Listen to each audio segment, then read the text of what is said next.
अस्सलाम वालेकुम वरहमतुल्लाहि वबरकातुहू। नाज़रीन करम, सूरह अराब जो है ना आज शुरू होगा। आज का सबक 13वां पारा सूरह राद मदनिया।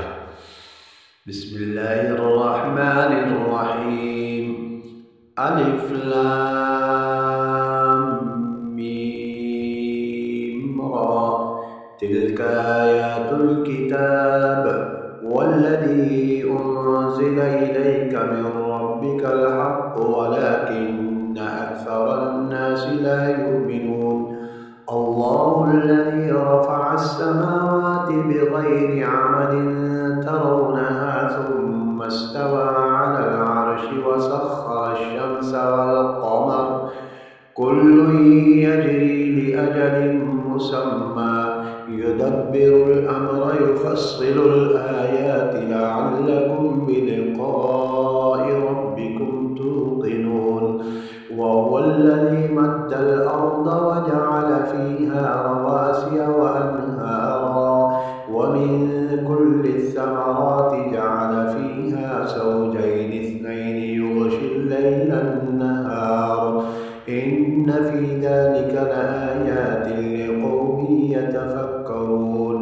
वफ़िल अर्दि क़ितअुन मुतजाविरातुन वजन्नातुन मिन अअनाबिन वज़र'उन वनख़ीलुन صِنْوَانٌ وغير صِنْوَانٍ يُسْقَى بِمَاءٍ واحد ونفضل بعضها على بعض في الأكل إن في ذلك لآيات لقوم يعقلون.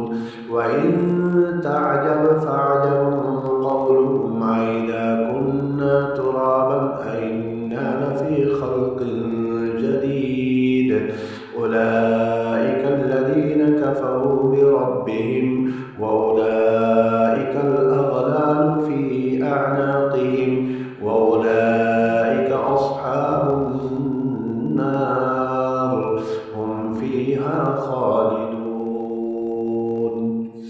अगर आपने हमारा चैनल सब्सक्राइब नहीं किया है तो आप सबसे पहले हमारा हसनुल इस्लाम ऑफिशियल यूट्यूब चैनल आप जो है ना सब्सक्राइब कर लें ताकि बर वक्त हमारी वीडियोस आप हज़रात को मिलती रहे।